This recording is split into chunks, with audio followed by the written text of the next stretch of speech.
옛날 한국의 서해에 위치한 신안이라는 작은 섬마을에 길상이라는 이름의 어부가 살고 있었다. 길상은 바다를 두려워하지 않는 매우 용감한 사람이었으며 그의 뛰어난 어업 기술은 마을 사람들 사이에서 유명했다. 하지만 그가 믿고 따르는 민속신앙은 마을 사람들에게 많은 경외심을 주었고 이는 바다 용왕을 모시는 신앙이었다. 길상은 매년 봄이 오면 바닷가에서 제를 올리며 바다 용왕에게 그의 무사한 영과 풍어를 기원했다. 그는 섬 곳곳에 용왕을 모시는 작은 사당을 세우고 매일같이 기도를 올렸다. 그의 기도는 단순한 형식이 아니라 진정으로 바다의 생명과 연결되어 있었다. 그러던 어느 날 길상은 바다로 나갔다가 갑작스러운 폭풍을 만났다. 그는 익숙한 바다이기에 처음에는 두려워하지 않았으나 시간이 지날수록 폭풍의 위력은 거세졌고 그의 배는 방향을 잃기 시작했다. 배는 점점 더 먼 바다로 밀려가고 길상은 이제 어떻게 해야 할지 알 수 없었다. 바로 그때 길상은 망망한 바다 위에서 특이한 광경을 목격했다. 은빛 비늘을 가득 두른 거대한 용이물 위로 솟구쳐 올라오더니 길상의 배를 호위하며 파도를 가르기 시작했다. 길상은 그것이 바다 용왕임을 직감하고 간절한 마음으로 용왕에게 자신의 목숨을 구해달라고 빌었다. 잠시 후 바다 용왕은 길상의 기도를 들은 듯 고요한 목소리로 말을 건넸다. 내 용감하고 신실한 어부여, 너의 진심 어린 기도를 내가 안다. 내가 매년 이 바다를 존중하며 나에게 정성을 다해 기도하였기에 내 목숨을 구해주려. 그러나 한 가지 약속을 해야 한다. 이 바다의 풍요로움을 너 혼자만의 것으로 여기지 말고 더 많은 사람들과 나누기로 말이다. 길상은 그 자리에서 용왕에게 자신의 목숨과 바다의 풍요를 함께 나누겠다고 약속했다. 그러자 용왕은 길상의 배를 부드럽게 이끌어 마을의 해안으로 돌려보냈다.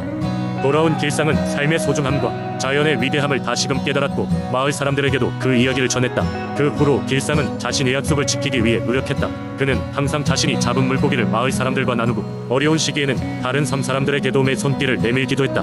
그의 이야기는 마을 사람들의 계엄과 함께 있었다는 신비로운 경험과 더불어 공동체의 중요성을 일깨워주는 귀중한 교훈이 되었다. 시간이 지나도 길상의 이야기는 신안의 민속신앙 속에 깊이 자리 잡았고 마을 사람들은 해마다 바다 용왕에게 제를 올리며 서로의 삶을 나누는 법을 지속했다. 이 이야기는 단순한 전설이 아니었다.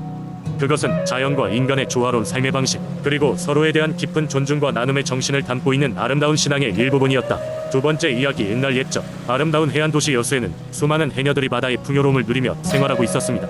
그들 중에서도 특히 용감하고 능숙한 해녀 명희는 바닷속 깊은 곳까지 잠수하여 최고의 전복과 해삼을 찾아내곤 했습니다. 그녀는 바다의 신비로움과 평온함을 사랑했고 매일 아침 해가 뜨기 무섭게 바다로 나가 자신의 하루를 시작했습니다. 어느 날 그녀가 여느 때와 같이 바닷속을 탐험하던 중 반짝이는 무언가가 그녀의 눈길을 사로잡았습니다.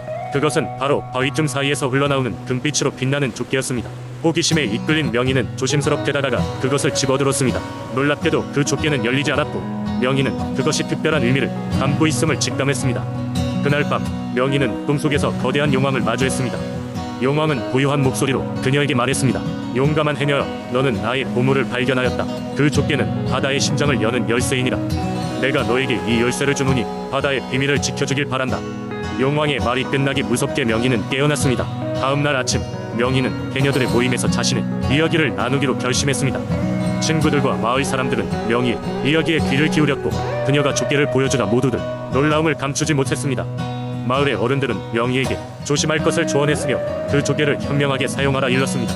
명희는 조개의 신비로움을 이용하여 바닷속 생태계를 살피기로 결심했습니다. 그녀는 그것을 통해 바다의 상황을 보고 알아차리게 되었고 바다 속 생물들의 건강과 안전을 지키기 위해 노력했습니다. 그녀의 노력 덕분에 여수의 바다는 더욱 풍요롭고 깨끗하게 되었으며 마을 사람들은 명희와 용왕의 이야기를 입에서 입으로 전하게 되었습니다. 세월이 흘러도 명희의 전설적인 이야기는 여수의 바다와 함께 영원히 기억되었으며 그녀의 용기와 지혜는 후세 의해녀들에게 큰 영감을 주었습니다. 여수의 바다에는 지금도 용왕이 명희를 지켜보고 있다는 전설이 내려오며 바다를 지키는 것은 모두의 책임임을 일깨워주고 있습니다. 세 번째 이야기. 옛날 옛적 전라남도 영암에는 신비로운 전설이 전해져 내려오고 있었다. 그중 하나가 바로 호랑이 바위에 얽힌 이야기이다. 영암의 한적한 산길을 지나가다 보면 마치 호랑이가 웅크리고 앉아있는 듯한 모양의 바위가 있다. 이 바위에는 특별한 이야기와 민속 신앙이 담겨있다. 오랜 세월 전 이 지역에는 한 마리의 거대한 호랑이가 살고 있었다. 이 호랑이는 특이하게도 사람들을 해치지 않으며 오히려 마을을 지켜주는 수호자 역할을 했다. 마을 사람들은 이 호랑이를 산신령이라 부르며 경외의 눈길로 바라보았다. 호랑이는 사람들과 깊은 유대를 형성하며 마을의 안녕을 기원하고 사람들과 함께 살아갔다. 어느 봄날 마을에 큰 재앙이 닥쳤다. 갑작스러운 홍수로 마을은 물에 잠기고 말았다. 사람들은 두려움에 떨며 도와줄 이를 찾았고 마을의 수호자 호랑이를 떠올렸다. 그러나 호랑이는 그날 이후 모습을 감춰버렸다. 마을 사람들은 일각에서는 호랑이가 떠나버린 것이라며 실망했지만 또 다른 일각에서는 호랑이가 어디선가 마을을 돕고 있을 것이라 믿었다. 며칠 후 홍수가 가라앉고 마을이 조금씩 회복되기 시작했다. 놀랍게도 마을에서는 호랑이가 보이지 않았지만 사람들은 산속 깊은 곳에서 호랑이의 발자국만을 발견할 수 있었다. 그 발자국을 따라 산길을 오르던 사람들은 마침내 호랑이 바위에 도착했다. 그곳에는 웅크린 호랑이의 모습이 아름답게 새겨진 바위가 있었고 사람들은 그 호랑이가 마을을 지키기 위해 바위가 된 것이라 여겼다. 이후 마을 사람들은 호랑이 바위를 신성시하고 매년 제사를 지냈다. 그들은 이 바위가 마을을 지켜주고 홍수를 피하게 해준다고 굳게 믿었다. 시간이 흘러도 사람들은 호랑이 바위 앞에서 기도하며 마을의 평화와 안녕을 기원했다. 현대에 이르렀어도 영암 주민들과 방문객들은 이 호랑이 바위를 찾아와 마을의 오래된 이야기를 듣고 믿음의 상징인 호랑이 바위 보호를 기원하고 있다.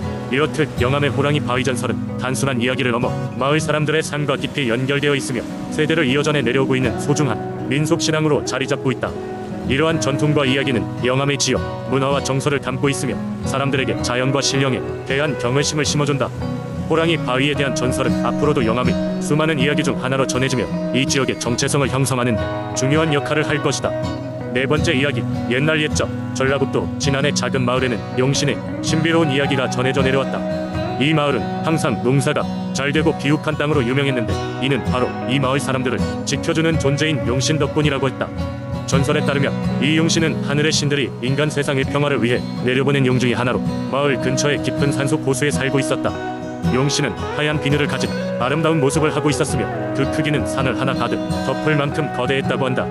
그는 물과 비를 다스리는 신비로운 능력을 가지고 있어 마을의 기후와 농사의 성패를 좌우하는 중요한 존재였다. 마을의 장로들은 이 용신을 위해 매년 큰 제사를 열었으며 그들의 제사는 늘 풍성하고 성대하게 치러졌다. 어느 해인가 마을에 큰 가뭄이 닥쳤고 사람들은 시름에 잠겼다. 땅은 갈라지기 시작했고 농작물은 말라 죽어갔다. 마을 사람들은 급히 장로들에게 모여 가뭄을 이겨낼 방책을 논의했다. 장로들은 마을 사람들에게 용신의 노여움을 풀기 위해 더 큰 제사를 준비할 것을 제안했다. 주민들은 각 가정에서 쌀과 과일 그리고 기름진 음식들을 조금씩 내어 놓았고 그것을 모아 제사 음식을 만들었다. 제사를 준비하던 중 한 젊은 농부가 장로들을 찾아와 말했다. 저희 가족은 이번 가뭄을 버틸 힘이 없어 보입니다. 제가 저 산 너머 용신께 직접 부탁드리는 것도 방법이 되겠습니까? 장로들은 처음엔 망설였으나 현재의 절박한 상황을 고려해 그에게 기회를 주기로 했다. 젊은 농부는 용신이 있다는 산으로 향했다. 그가 호수에 도착했을 때 물 위로 거대한 파도가 일렁였고 하얀 비늘의 용신이 모습을 드러냈다. 농부는 두려움에 몸이 굳었으나 용신의 눈이 마을의 현재 상황을 이해하고 있다는 듯한 지혜로움을 띠고 있음을 느낄 수 있었다. 그는 용신에게 간절한 마음을 담아 마을을 구해달라고 부탁했다. 용신은 잠시 하늘을 바라보더니 하늘로 힘차게 날아올랐다. 갑자기 긴 비가 내리기 시작했고 곧이어 나무마다 푸른 싹이 움트기 시작했다. 마을의 땅은 다시 비옥해졌고 농작물들은 기적처럼 성장했다. 마을 사람들은 용신의 은혜에 크게 기뻐하며 그 이듬해부터는 제사 지낼 때마다 용신에게도 감사와 존경을 표하게 되었다. 이 이야기는 그때부터 지난 마을의 전설로 남아 시간이 흐른 지금까지도 전해지고 있다. 사람들은 여전히 자연의 힘과 신비로움을 믿으며 해마다 용신에게 안녕과 번영을 기원하는 제사를 지낸다고 한다. 진안의 용신은 그들에게 자연의 숭고함과 조화의 중요성을 늦추지 않게 가르쳐준 존재로 마을의 영원한 수호신으로 자리 잡았다.